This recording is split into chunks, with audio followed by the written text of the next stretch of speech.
Welcome to Audiobook 365 Story. Robert Reeves looked at the girl who brought him breakfast. He had not seen her before. He had just arrived at the farmhouse the night before. The farmhouse was old and small. It was near a big bay with beautiful water and skies. Reeves was an artist who loved painting. He did not care that the farmhouse was simple, the people were quiet and plain, and the place was far from the city. He only cared about the beautiful sunsets, sunrises, moonlight, and water. The farm belonged to Angus Fraser and his wife. They were serious people who worked hard to make a living. Reeves thought they had no children. He did not know who the girl was.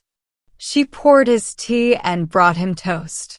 She did not look like Angus or his wife. The girl's name was Helen Fraser. She was Angus's niece.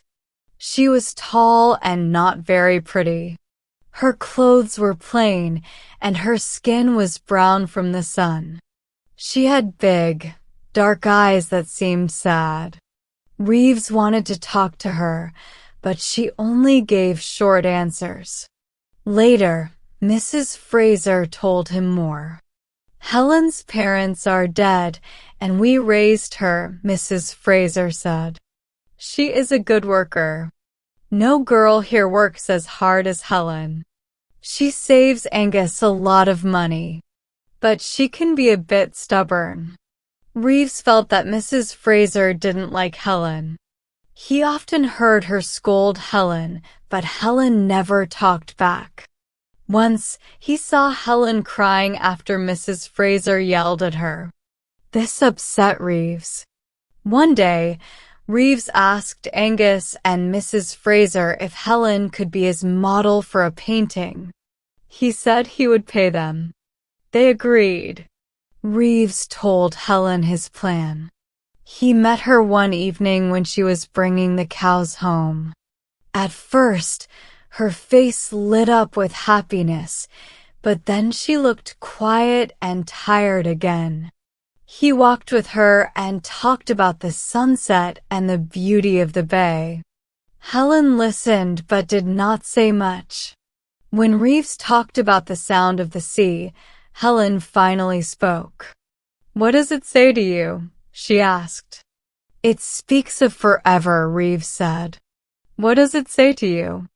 It calls me, Helen said. It makes me want to go to it. It also hurts me. I can't explain why. It feels like I'm asleep and want to wake up, but I don't know how.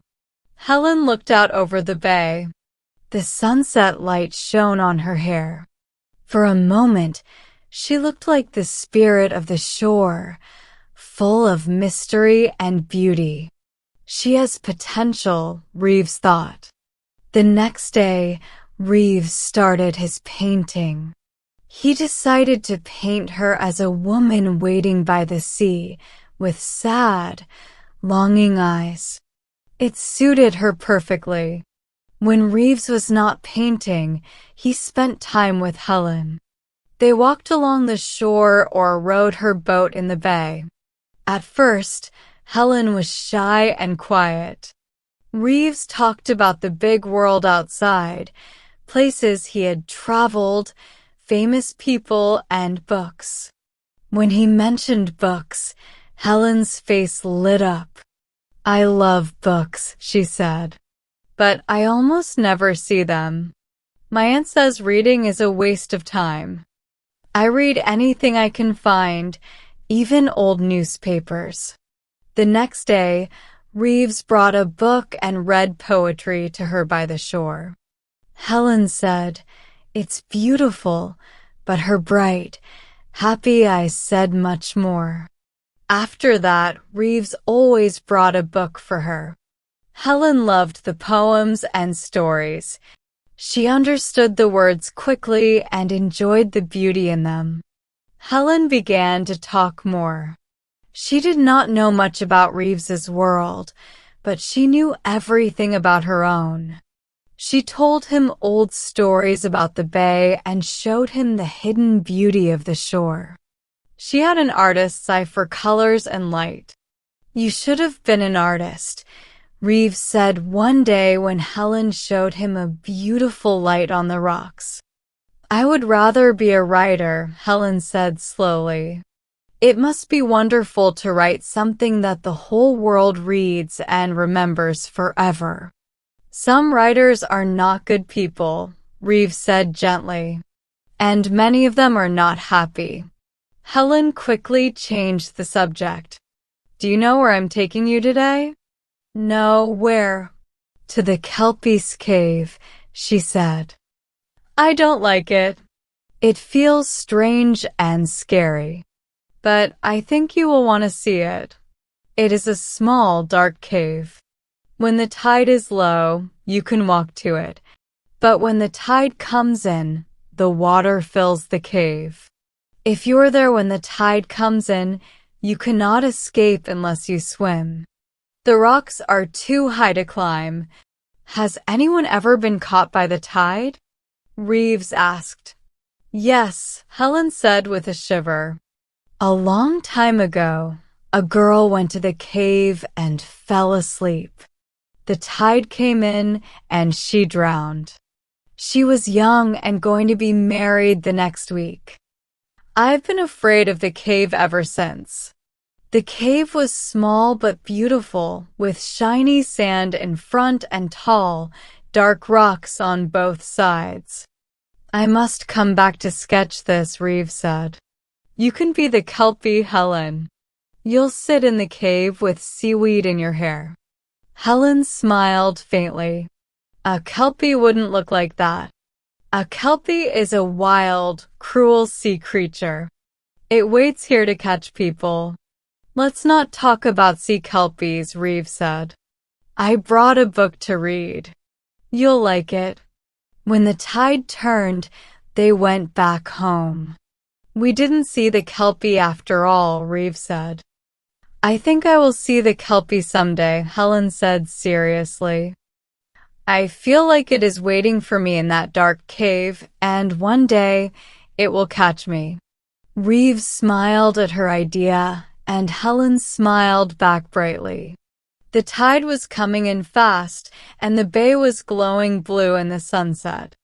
At Clam Point, they went different ways, Helen to get the cows, and Reeves to walk further along the shore.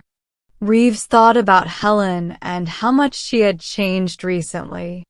But soon, his mind drifted to someone else, a beautiful woman he had once known.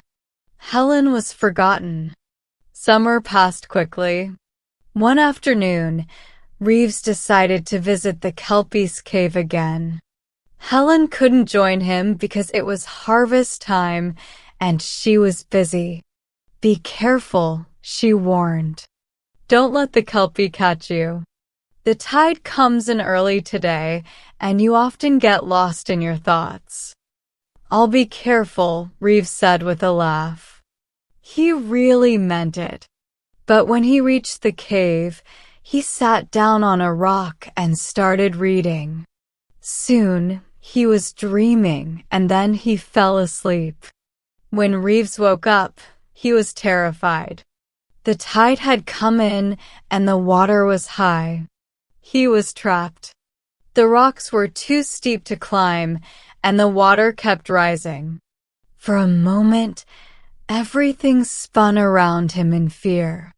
He knew he had only minutes before the tide would cover the cave. He leaned against the wall and tried to stay calm, but the waiting felt unbearable. Just then, he saw a small boat coming toward him. Helen was rowing the boat. Reeves felt a wave of relief and joy. He ran to meet her, stepping into the water as her boat reached the rocks. "Helen, you saved me." "How can I ever thank you?" he said, grabbing her hands. But then he saw the look in her eyes, so full of emotion, and he froze. He let go of her hands and stepped back, startled. Helen didn't notice his change. Her voice shook as she spoke. I was so afraid I'd be too late. Aunt Hannah said you hadn't come back, and I knew it was tide time. I felt you might be trapped in the cave.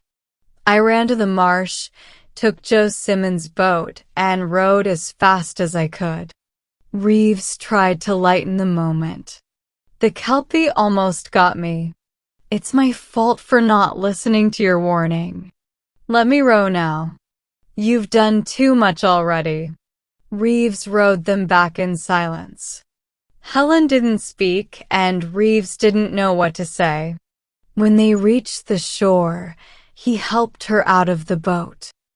I'll take a walk to clear my mind, he said. You should rest. Don't worry, I won't let the Kelpie catch me again. Helen left without a word. Reeves walked slowly, feeling upset. He realized Helen cared deeply for him, and it hurt him. He had only wanted to help her, but now he felt he had made a mistake. He knew he had to leave soon. The next day, Reeves was sketching on the beach when Helen came. She sat quietly nearby. After a while, Reeves stopped drawing and sighed. I can't focus, he said. It's such a dreamy day. Besides, my vacation is almost over. I'll be leaving in a few days. Reeves avoided looking at Helen, so he didn't see her face go pale. You're leaving so soon? She asked calmly. Yes, I've stayed too long already. My work is waiting for me. I've had a wonderful summer and I'll miss Bay Beach. But you'll come back next summer, right? You said you would, Helen asked quickly. Reeves hesitated. He knew he had to tell her something difficult. Maybe, he said, trying to sound casual, but if I do, I won't come alone. My fiancé will come with me. We're getting married next spring. She's very special to me. Helen sat quietly for a moment. Reeves had worried she might get upset, but her voice stayed calm. Thank you for telling me. She must be very beautiful. She is. Here's her picture. Helen looked at the picture, a beautiful face painted on ivory. It's no surprise you love her, she said softly. She's so lovely.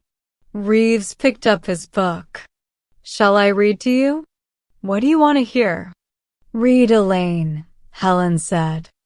I'd like to hear it again. Reeves hesitated. It's a sad story. How about something else? No, Helen replied quietly. I don't like Guinevere. She was loved, even if her love was wrong. But Elaine gave her heart to someone who didn't care, and it ruined her. Please read it. Reeves read Elaine and then held out the book. Helen, will you take this Tennyson as a gift? It's a reminder of our friendship and the Kelpie's cave. I'll never forget how you saved me. Thank you, Helen said. She took the book and placed a small piece of red seaweed between the pages of Elaine. I should go now. Aunt will need me. Thank you for the book and everything, she said before leaving. Reeves felt relieved. Helen seemed calm, and he believed she didn't care much after all. It was just a small infatuation, and she would soon forget him. Reeves left a few days later. Helen said goodbye without much emotion. That afternoon, Helen took the Tennyson to the shore. She walked to the Kelpie's cave and sat on the big rock where Reeves had fallen asleep. The tide was coming in. The waves moved closer, and the water began to cover her dress. She didn't move. As the green water swirled around her, she smiled, a strange, sudden smile. Maybe the Kelpie understood.